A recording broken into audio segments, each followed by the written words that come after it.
Hello, everyone. Welcome to Take It Easy. I'm Alexandra Martinez. You can call me Alex. I have over 8 years of experience in IT, and I'm a software engineer/slash developer. Here with me is Lucia Gallegos. She's a registered psychotherapist based in Toronto, Canada, and she's ready to learn more about the IT industry with us. Let's get started.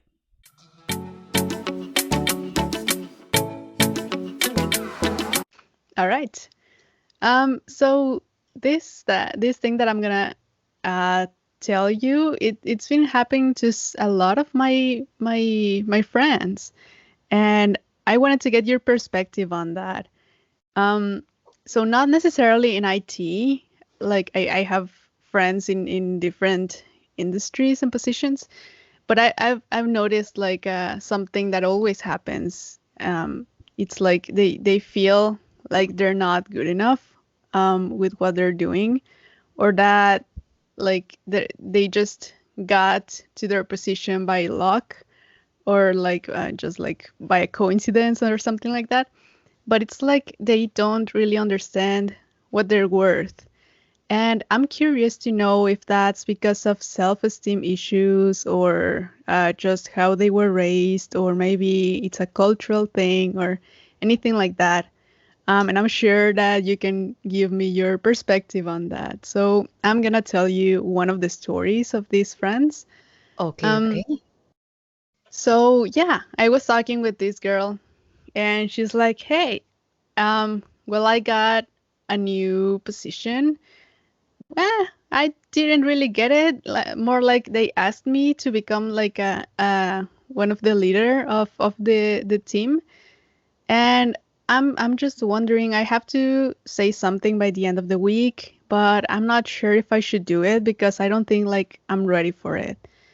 And then I told her like, why do you think you're not ready for it if they're asking you to do it? I mean, you've been in the company for some years. Why wouldn't they ask you to become a leader in the team? And she's like, well, I don't know, maybe it's just because they didn't have anyone else, or maybe just because no one else wanted it. But I'm sure like it's not because I'm good. So I'm thinking about turning it down. And I was like, no, why would you do Yeah, that? yeah. Um, like they're gonna give you a raise, and they're gonna give you more responsibilities that may be even fun for you. And it's just like a new opportunity. You can always say that you would rather to continue doing what you were doing before, or you can just stick to it. But I don't think that you should like turn it down. And so I'm wondering what do you think is going on with that? Uy, uy, uy. It seems like yeah, and I like I think this story is pretty common, and it reminds me something called, I don't know if you heard about it. It's called the Imposter Syndrome. Okay. And I remember the first time I heard the term, it was in English. My first language is Spanish. So I don't recall hearing this term back home. And also, well, I've been living in Canada for the past 12 years. So maybe that's also different. But I don't quite remember hearing that back home. And when I when I arrived in Canada, and after like being involved with other professionals and also in my work, it's like, oh, there is a term for that, and it's called imposter syndrome.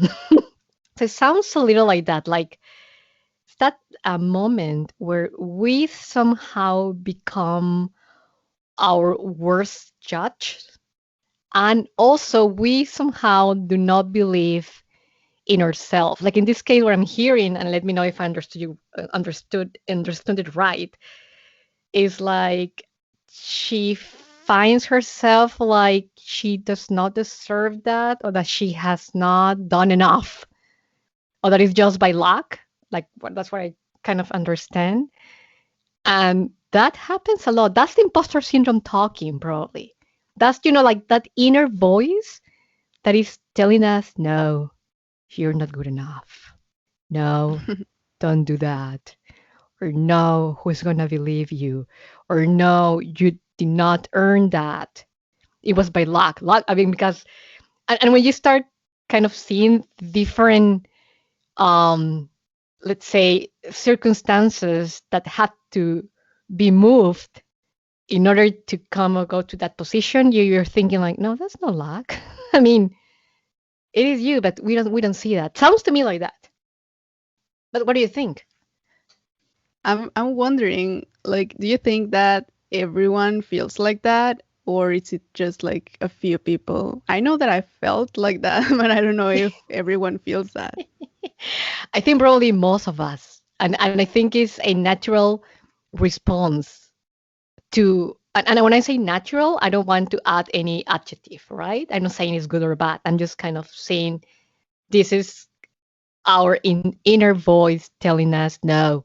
And for instance, in my case, I also experienced that. And moving from a country where English is not the first language, and even though I was fluent when I arrived in Canada, and I was working in therapy, which is my where I like my job. I was like, no, I don't want to be able to do this in English. Like, there's no way that I will be doing this in English, or how am I going to connect with other people in English? And I'm talking from my perspective, which is in working in the mental health department. But I think what I want to mention with this is that it happens to probably most of us, uh, because we kind of feel that we don't deserve things. We might also feel that we are not enough, or that we don't have the tools that we need. And it's kind of also really like related to self-esteem. And Okay. I hear that a lot. Like, and it's a common thing, believe it or not. But we don't normally talk about it, or we don't identify, because probably, I mean, your friend, or I don't know if it's your friend, but this person might not be aware that is her inner voice talking and be judgmental towards her. What would you tell like my friends, for example? I know that I told her like, no, you should go ahead and do it. Because in my perspective, when you start doing a job, no one really expects you to be the best at it when you're just starting. So it's like trial and error, and well, depending on the manager, but normally the managers know that there's a learning curve and that you have to get bad in order to get good at something. For example, in development, if you start working on a new technology or a new language, it's kind of expected for you to fail a lot at Mhm. first. So I don't know, like, why would you feel scared about something new that someone is asking you to do? It's like, for example, if I ask someone to start working, Mhm. someone is working on Java and they want to start with Python. Well, I don't expect them to start knowing everything right from the start, right? Mhm. I wonder where does this fear come from? Like, is it just because of the job, or is it just because of the opportunity? Or do you think that if it wasn't like a bigger position, would it not be that scary? Oh, that's a good question. Okay, let me let's breathe in, breathe out, and and drink some water. It really complex, and it comes from different places, but mainly because deep inside, I mean, there is fear, like you say. We somehow want or expect at some point to be perfect.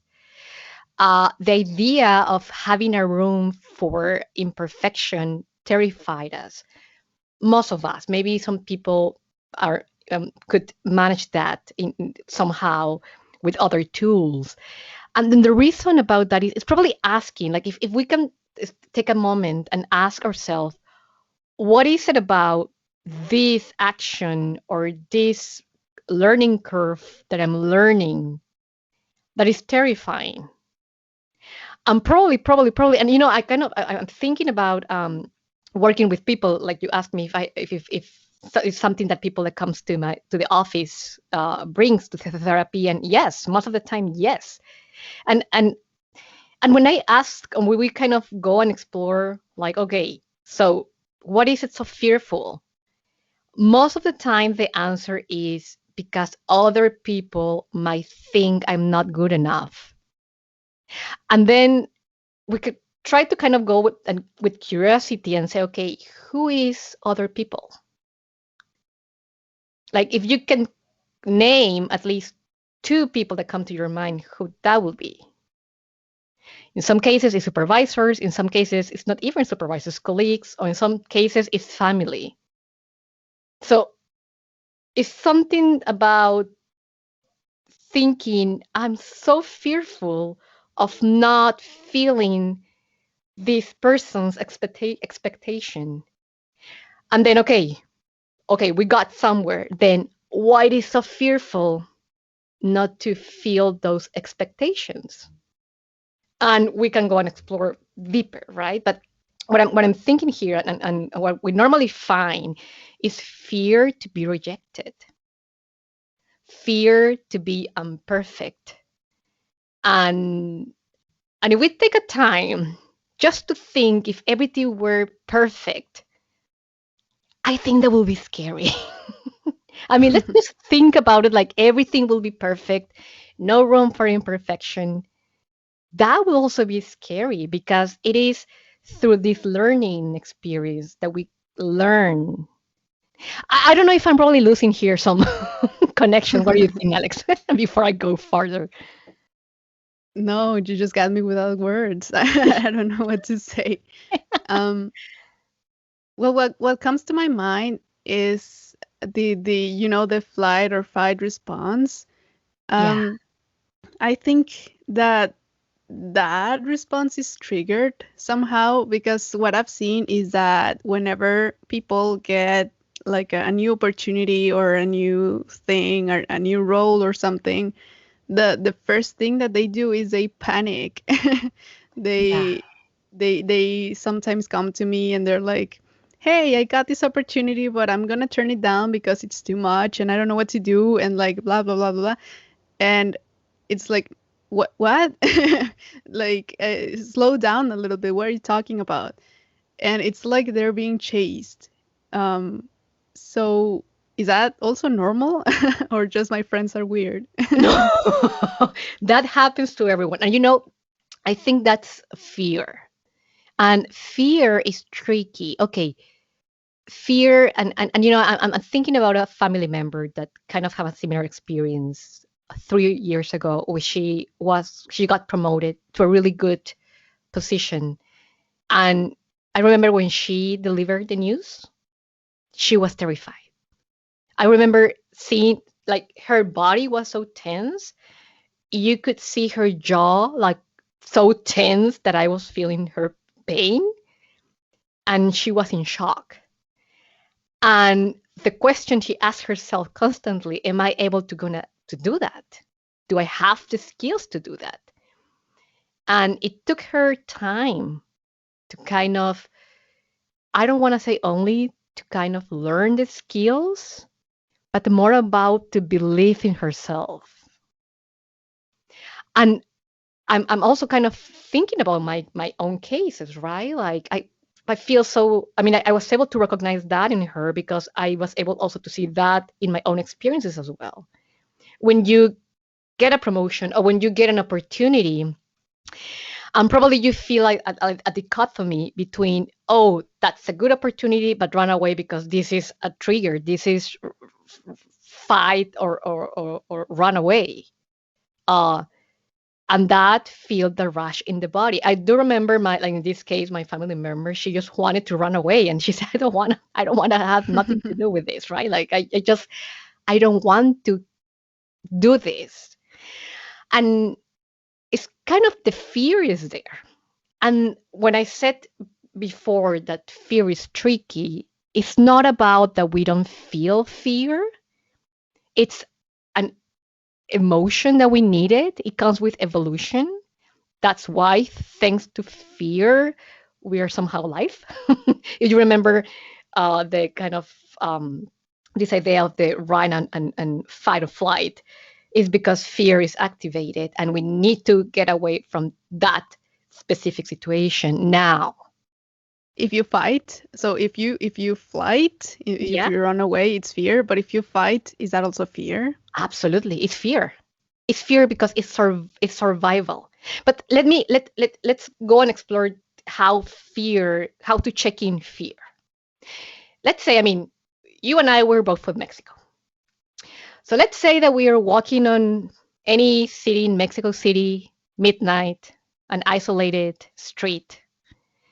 And No. let's say, no, I mean, your fear is telling you there is no way to go there. Why you want to go there, right? Like, what's the point of going to an isolated street in Mexico City after midnight by yourself?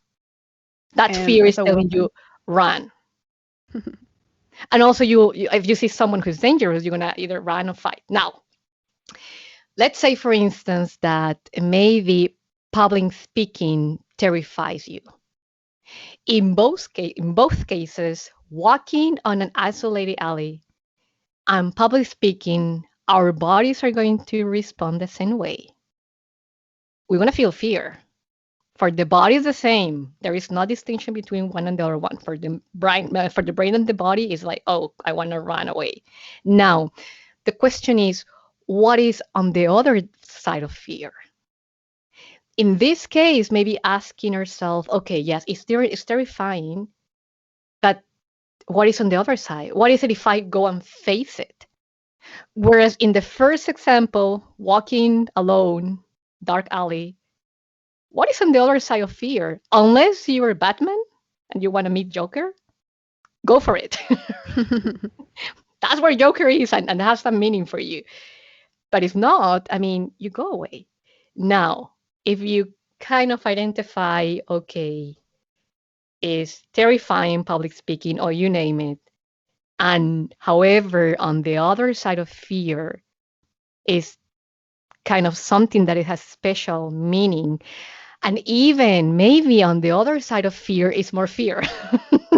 Because maybe you already gave an amazing uh um how to say, like, oh my god, I forgot the word, like you had an amazing performance, and maybe the expectations are like, okay, I pass stage one, then they probably want me to continue, and then another fear might come. But I don't know if there is, if it's clear to see the difference between these two. A little bit, but it also gets me wondering. For example, I've also gotten some opportunities, and I remember that they told me we need to record you while you're coding, and I'm like, no, why? Yeah. Why do you need that?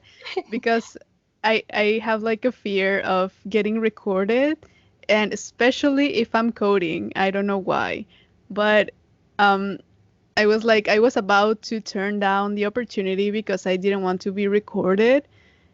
And I went to my wife and I'm like, Yeah. hey, so there's this amazing opportunity that I really want, but they're gonna record me and I don't want to be recorded. So I Hmm. should turn it down. And she's like, no, why would you do that? No, just take it and just, I don't know, just try it out. If it doesn't work, well, at least you tried, right? Um, and so I was like in complete fear about getting recorded while I was coding, and I didn't even know why because I knew what I was doing, and the only difference is that I was gonna be recorded.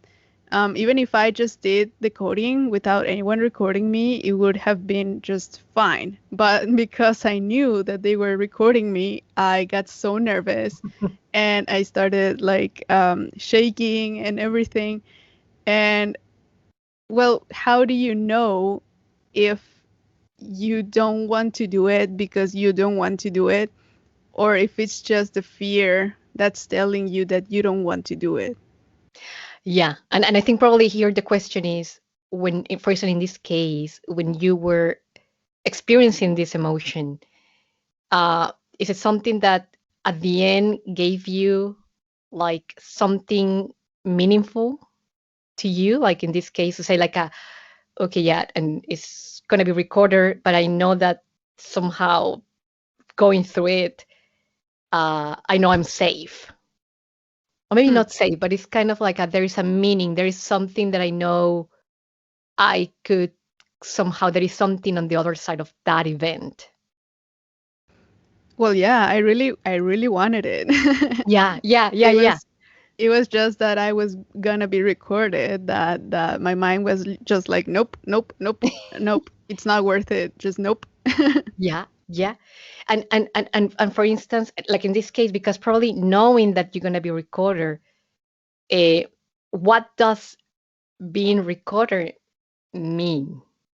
That I guess that everyone can see like all my mistakes, and like it sounds stupid, but like if I write, for example, an S instead of an A, like everyone is gonna see that I made that mistake and I have to delete it and write it again. And it sounds stupid because it just takes me like a second to fix that mistake, but I don't know.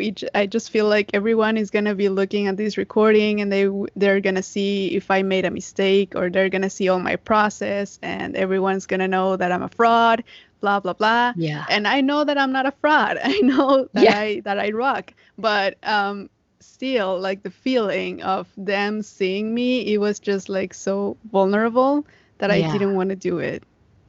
yeah. And that's because it's true. Like we feel so vulnerable when we are doing something and other people is kind of watching us, and and that's like a natural response that we have, because we feel. I mean, we feel we're in danger, even though we're not. But for the brain, is like this is not a safe. This is how the brain reads, right? I don't know. I don't feel safe. I just want to run away. Um, and that's what we have in like those physical symptoms. And and then here, for instance, probably what we can try to see with more detail is when we face situation like this one, saying like, okay, I fear, and it happens, right? Like when you're in front of a camera, when you're kind of, I mean, when someone else is watching, it is terrifying. Like in my case, I tend to, like my English is the worst, right? When I know like something like it's when I feel like someone is kind of like really paying attention to what I'm doing. However, maybe even the other people are not paying that attention. Or let's say the opposite, like if you were kind of seeing someone who is, like you say, maybe it's typing or I mean, doing something similar like you're doing, like let's say that person is recorder and is writing a code and maybe like there was a mistake, and and probably the person might feel terrified, like, oh, what everyone else is thinking. And maybe like everyone else, we were just like, okay. But the imposter syndrome is this inner voice that is telling us all the things that could go wrong, but it does it because somehow this part of ourselves cares about ourselves. Sounds tricky and sounds weird, but wants to protect us, because feeling judged or rejected, it is painful.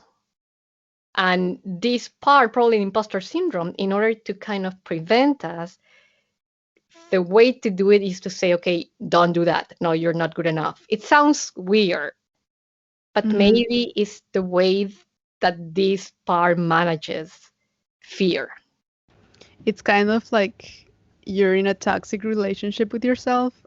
Yes, yeah, kind of. Yeah, yeah, yeah, yeah, yeah. Yeah, right. It's like, okay, don't do that because you don't know how it's going to be if you get that promotion. It looks scary. I mean, we don't want to face that, uh, because and it is scary, right? And when there is kind of this opportunity there, it could happen, and that's something that could happen because it is. It's like, oh, well, it seems big, and this part might be like, okay, let me just control this because I don't know if we can somehow manage all this package.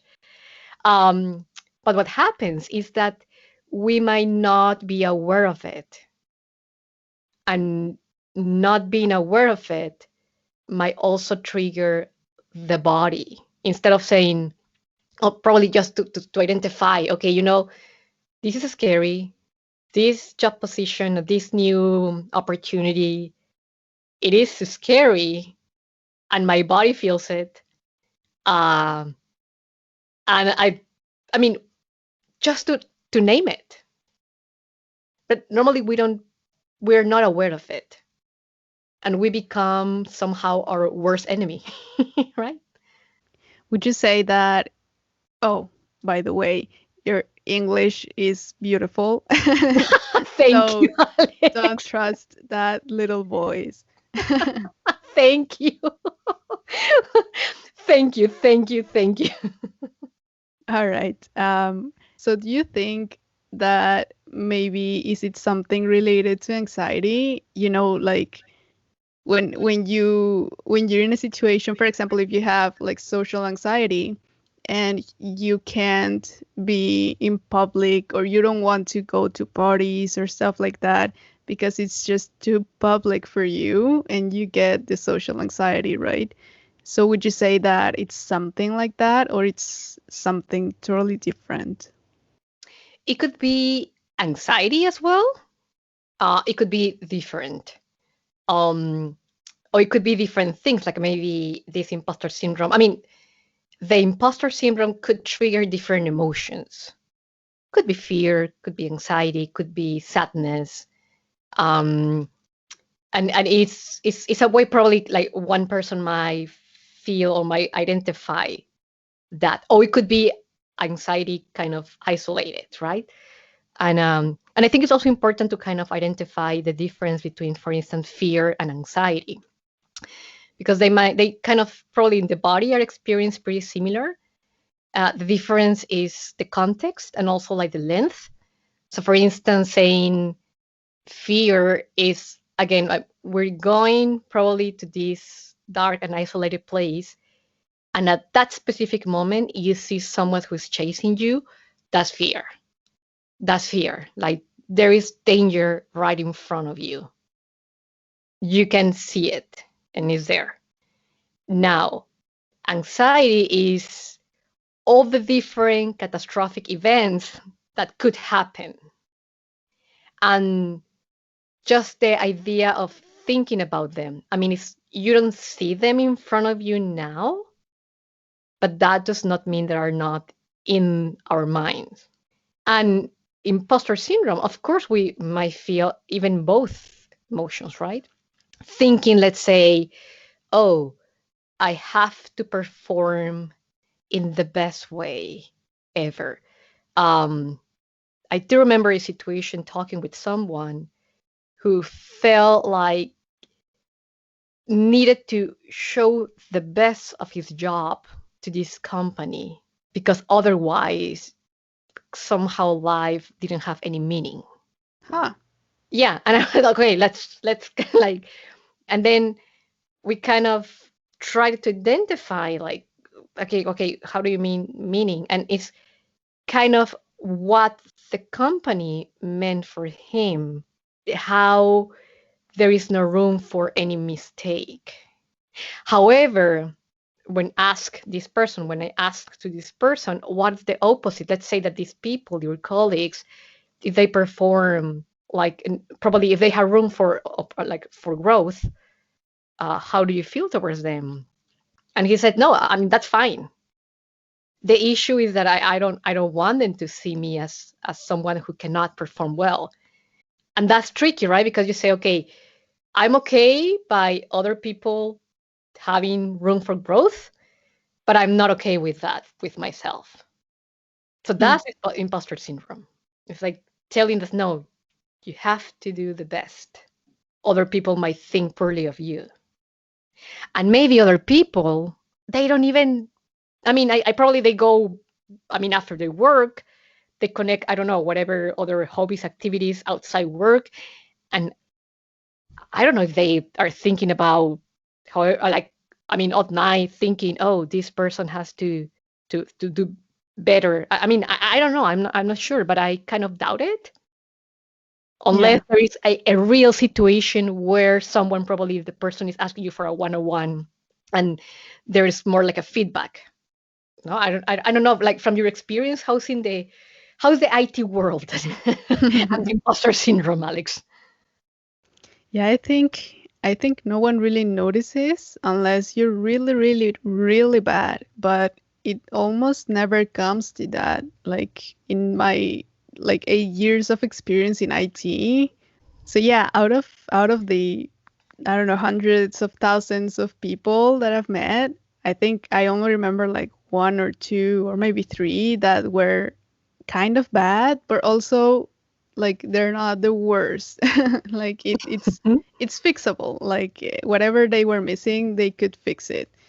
So I'm sure that out of all of those people, a number of them were thinking that they were not good enough at what they did, but I couldn't really remember it. So I think we all get that feeling like we're not working hard enough or we're not doing whatever we need to do. But even if it seems like a huge mistake for us, I think the other people won't see it.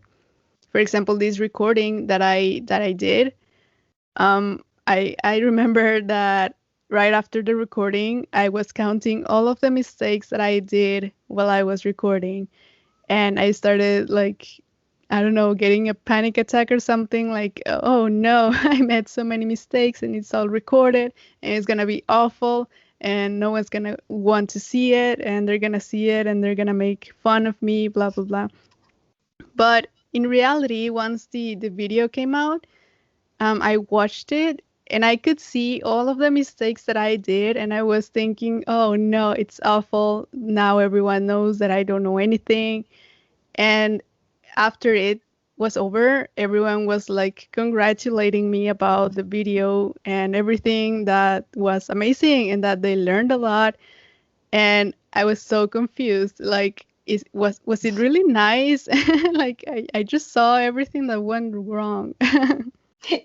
Yeah, and I think it happens, right? Like you said, is kind of you counted all the different mistakes, and we sometimes tend to do that. It's like, oh, okay, let me go and see what is it that is wrong, or what is it that is not perfect, and then when you see the feedback from other people, it's kind of like you're saying, this confusion between probably two parts feeling like, wait a second, I feel like this is imposter syndrome here, but I'm also like getting good feedback.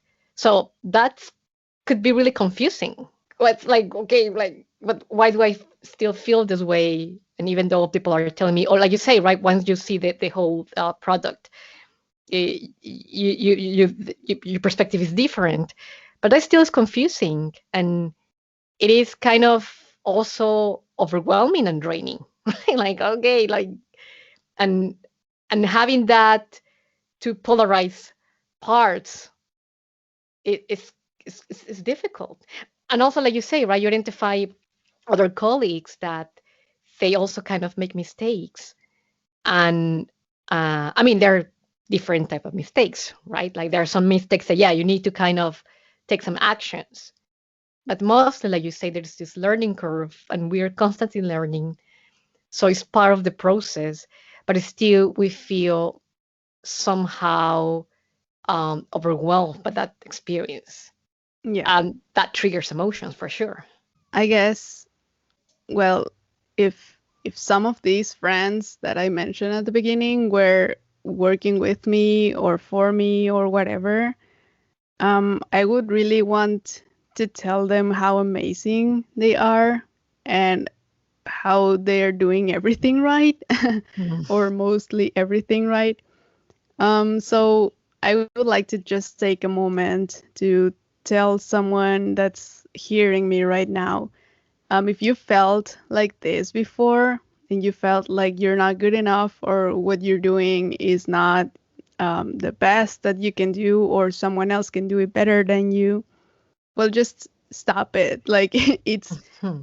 what you're doing is really it really matters, and it doesn't matter if someone can do it 100 times better than you. We're all different. So maybe that person that can do it better than you, maybe they can't do something that you can do. And we don't always see that. For example, sometimes I thought that I was not a very good developer because I saw a lot of people that were better than me. But what I didn't notice is that I could be a better leader than them, for example, or is someone that thought that I was very good at public speaking and they felt bad about it, but then they didn't see that they were better designers than me, for example. Mm-hmm. So I think if you want to compare yourself with everyone, you're never going to win because you're always going to see the worst of yourself. And I think we need to take a moment to just see how awesome we are. Like you just said at the beginning or at the middle, like you thought that you were not going to be successful because your English was not good. But I hear you and I hear like you have an amazing English. So um Thank you.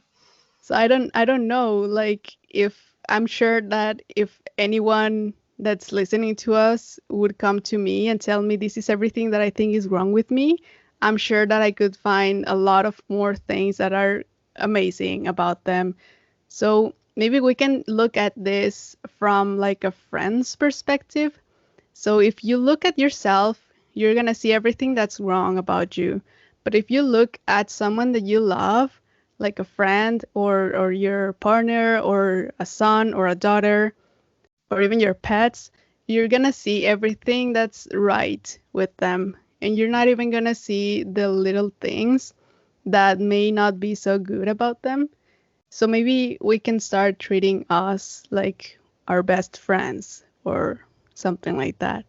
And when you see yourself in the mirror or in the imaginary mirror, Yeah. you can just try to see everything that's good about yourself and not just everything that you think is wrong, because most of the people don't see that. And you're totally right. And you just said so beautiful words, Alex. And it's really beautiful you just said.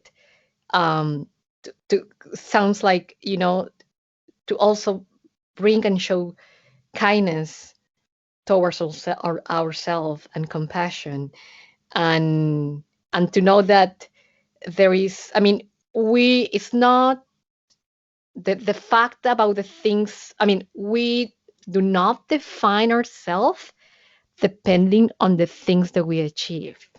It's part of it's part of life. I mean, it's amazing to have milestones and to learn and success, and but also it's also important to understand, like you say, maybe in one area I might need more room for growth, but however, I'm kind of mastering this other area, and that's fine. And at the end of the day, is finding meaning to life, because imagine the last day of your life, like, what do you think you will be remembering most? Or what do you want to remember the most? Those times that you felt like failure, or those times that you say, meh, it was really nice. Estaba chido, like we say in Spanish, in Mexican, like it was cool, right? Is the word, is the Mexican word up to that. Está chido, estuvo chido, no? It's like it was really cool. So just ask, we can ask ourselves, and also to praise ourselves. Like, for instance, hearing you, Alexandra, like telling me, like, yeah, my English is it's okay. I take that now, because now I'm in a moment in my life where I can do that. 3 years ago, 4 years ago, I probably would be still in denial. And now I'm saying, okay, yes, I mean, I still have accent, but I'm fine with that, and I use that. But also to praise ourselves and to do recognize, and also when other people come and praise you or praise us, to kind of take that and to believe it, because it's also important. I think you said two words that came to my mind in my heart. You said compassion and kindness. Yeah. I think I had a very hard time uh, like being kind and compassionate with myself. And I would really advise everyone that I meet that you have to be your best friend. You have to be kind with yourself and understand your circumstances. Sometimes you try to be tough with yourself. For example, I try to keep a daily task assignment for myself to get better at whatever. And sometimes if I don't meet them, my first instinct is to be like, oh, you're a failure. You didn't meet all your tasks. You should have finished the day, and now you have to reschedule everything because you didn't finish on time. You don't know what you're doing, blah, blah, blah. But then I just stop and I'm like, well, you know what? We're in the middle of a pandemic. I had a very long day. I didn't have coffee. I'm very tired. I have a headache. And I'm not gonna push myself just to finish this one thing today when I can do it any other day. And the world will not end if I didn't finish that one task today. And so you have to kind of take a step back and say to that little voice that's gonna try to make you feel bad, like, hey, come on, like, cut me some slack. This is not the end of the world, and nothing will happen if I don't finish this.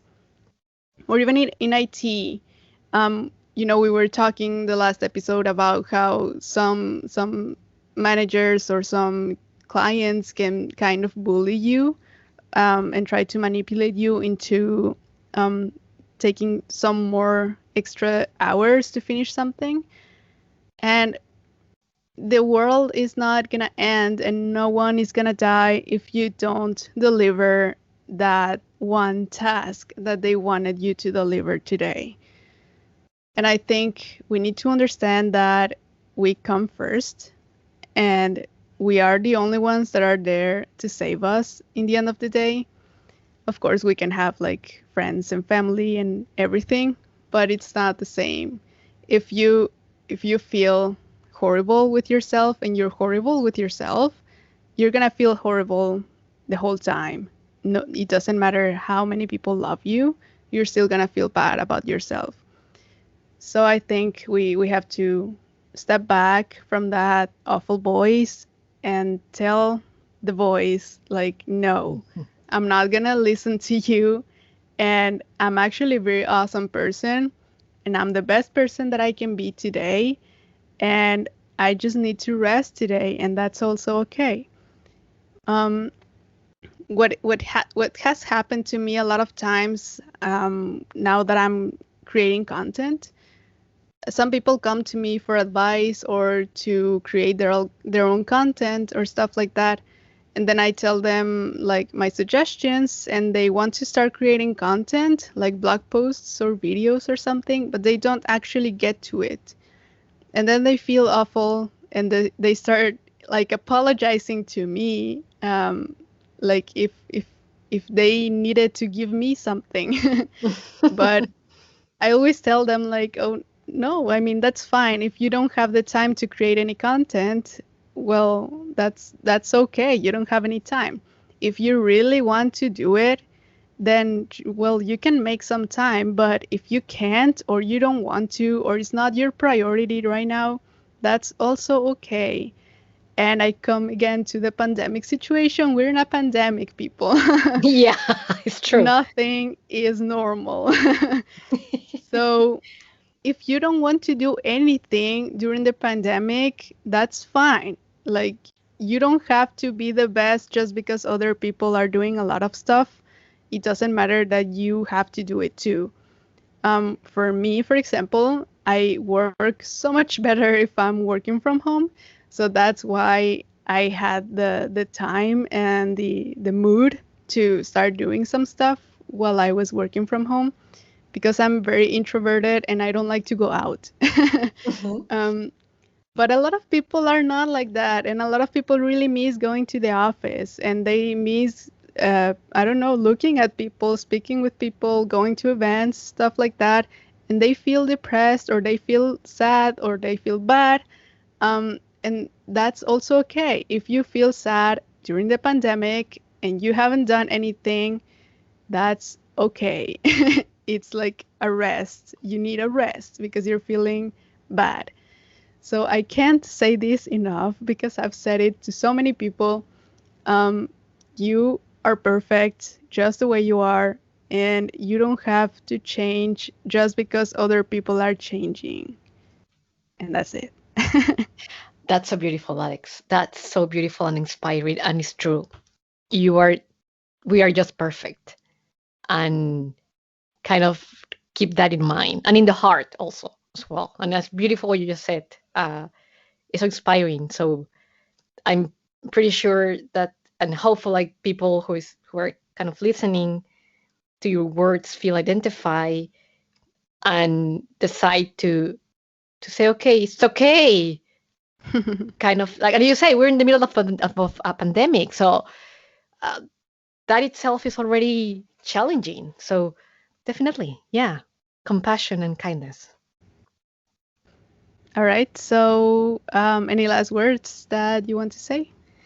I think just to keep in mind to be kind to yourself. And what does that mean? That it's okay not to be okay.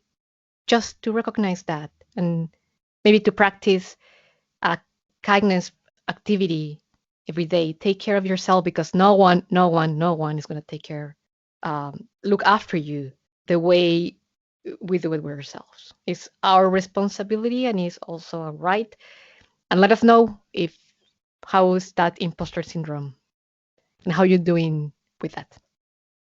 Yeah. If you have any questions about the imposter syndrome, or if you have anything that's happened to you that you want to find out if it's imposter syndrome or not, you can just write to us. You can just go to prosdep.com/podcast and fill out the form. You can remain anonymous, so you don't have to mention your name if you don't want to. Or if you want us to mention your name, you can also write it. And also, if you just want like a reply, you can write your name and we won't mention you in the podcast if you don't want to. So don't worry about that.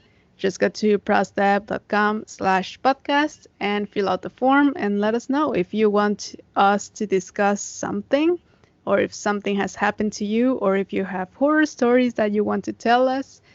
We're here to listen to you. Yes, because we love horror stories. We love horror stories. Yes.